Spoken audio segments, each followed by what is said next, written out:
안녕하세요, 알레 작가입니다. 저는 퇴사 후 40에 나다운 삶을 살아갈 수 있다고 믿고 있는 사람이고요. 나 자신을 믿으면 그 믿음이 나다운 삶으로 이끌어간다 라고 믿고 있습니다. 오늘 제가 소개해드리고 싶은 이야기는 행동에 대한 건데요. 매번 어떤 것을 생각하고 실행에 옮길 때마다 수많은 생각들이 제 머릿속에 가득 차오르긴 하는데요. 그러다 보니까 항상 실행을 못하고 매번 좌절하고 고민하고 무너지는 일들을 자주 겪곤 했었어요. 때로는 우울감에 빠지기도 하고 우울감이 커지면 무기력감으로까지 확장되기도 했죠. 어느 날 이런 생각이 들었어요. 행동이 없는 결단은 없다. 문득 그런 생각이 들더라고요. 아침에 일찍 일어나 하루를 시작하고 싶다. 나다운 삶을 살고 싶다. 재정적인 문제를 해결하고 경제적 자유를 이루고 싶다. 무엇을 하고 싶다는 말로 끝나는 저의 수많은 바람들을 떠올리거나 입 밖에 내어본 적이 너무나 많은데 정작 그것들 중에 행동으로까지 연결된 건 몇 번이나 있을까라는 생각을 해봤어요. 결론부터 말하면 안타깝지만 행동으로까지 연결된 경험이 잘 없다라는 거죠. 그때 깨달은 것은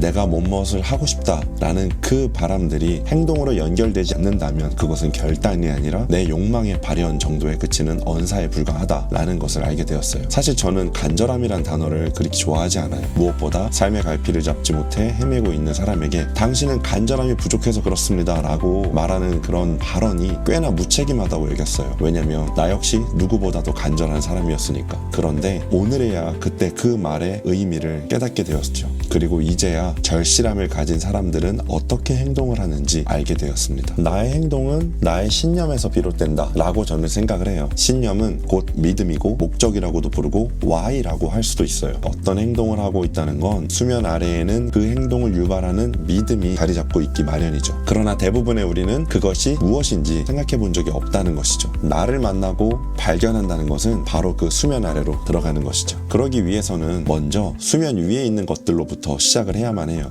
내가 누구인지 알고 싶을 때 우리가 살아온 기록들을 꺼내보고 궤적들을 훑어보잖아요. 긴 시간의 흐름 속에 축적된 행동을 살펴보면 그 아래 행동의 이유가 되는 신념이 자리 잡혀 있다는 것을 알 수 있고 이를 통해 내가 어떤 사람인지 선명해질 수 있다라는 거예요. 똑같이 간절하다고 생각했는데 1, 2년 전과 오늘이 다른 이유는 그땐 내가 믿는 것이 무엇인지에 대해 잘 몰랐기 때문이라는 것을 저는 최근에 알게 되었어요. 그때는 그저 나도 나름 고민하고 애쓰는데 왜 나에게 아무것도 일어나지 않는 걸까? 라는 생각에 답답하기만 했죠. 그러니까 당신은 간절하지 않아서 그래요 라는 말이 무척 싫었던 거죠. 그러나 지금의 저는 나 자신이 다른 삶을 살아낼 수 있다는 걸 확실히 믿고 있어요. 내가 좋아하는 일을 통해 원하는 삶으로 나아갈 수 있다는 것을 믿고 있고 그것이 행동을 유발하고 말고의 가장 큰 버튼이 될 수 있다라는 것을 깨닫게 되었어요. 성공하는 사람과 아닌 사람의 결과적 차이는 실행력에 있다고 생각을 해요. 그러나 더 근본적인 차이는 무엇을 믿고 있느냐라고 저는 생각해요. 과거에 저는 딱 월급쟁이가 숙명인 사람이라고 생각했어요. 그때는 정말로 회사 말고 다른 길이 존재할 것이라는 것을 생각조차 하지 못했죠. 그러나 다양한 삶을 보게 되고 또 어쩐지 나도 그런 삶을 살아보고 싶다라는 생각이 들고 나서야 다른 삶에 대한 열망의 불씨가 분명히 타오르기 시작했다는 것을 깨달았어요. 그 뒤로 퇴사를 했고 오늘에 이르기까지 벌써 이제 4년째가 되는데요. 그 사이에 정말 헤매기도 헤맸고 절망의 늪에 빠지기도 많이 빠졌는데 신기한 거는 단 한 번도 열망의 불씨는 꺼지지 않았다는 거고요. 오히려 더 커졌고 돌아가고 싶지 않다는 마음은 더 강해졌어요.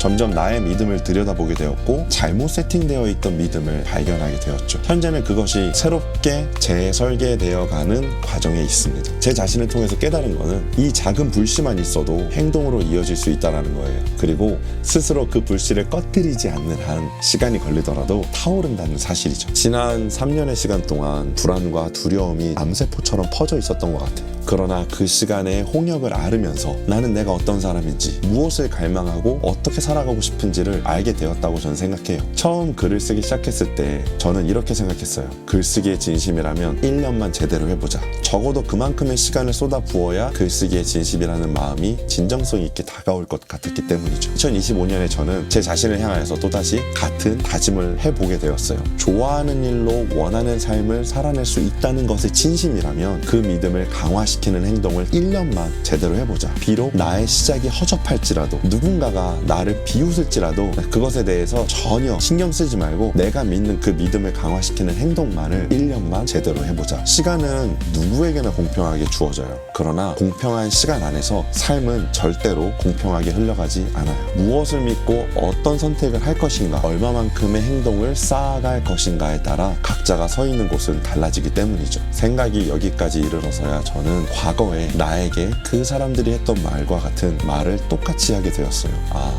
나는 간절함이 부족했구나. 간절함은 행동을 낳아요. 그리고 행동은 지금의 내가 무엇에 간절한지를 드러내죠. 사실 우리는 누구나 간절하지 않은 사람이 없죠. 행동하지 않는 건 아직 결단하지 못했을 뿐이에요. 그리고 너무 생각이 많기 때문이죠. 이제 우리가 선택할 건 행동하기 위해 결단을 내리는 것이죠. 오늘 바로 지금 여기에서 선택하면 됩니다. 누구에게나 자기만의 시간이 필요해요. 저는 그것을 헛발질의 시간이라고 표현을 하는데 괜찮아요. 방황하고 또 방황할지라도 나의 길을 찾게 될 거니까요. 마음껏 방황해보자고요. 저는 지금 솔직히 드러나는 것들에서는 대단한 게 아무것도 없어요. 그러나 제가 깨달은 거는 세상에서 나의 위치가 나의 가치를 정하지 않는다는 거예요. 나의 가치는 오직 내가 나를 믿어줄 때, 그때야 비로소 고유한 그 가치가 결정된다는 거죠. 그러니까 여러분들도 같이 한번 힘내봤으면 좋겠어요. 마음껏 방황하고 방향을 찾아가면서 나다운 삶이 분명히 이뤄질 거라는 그 믿음을 가지고 우리 한번 멋지게 도전을 해봤으면 좋겠습니다. 감사합니다.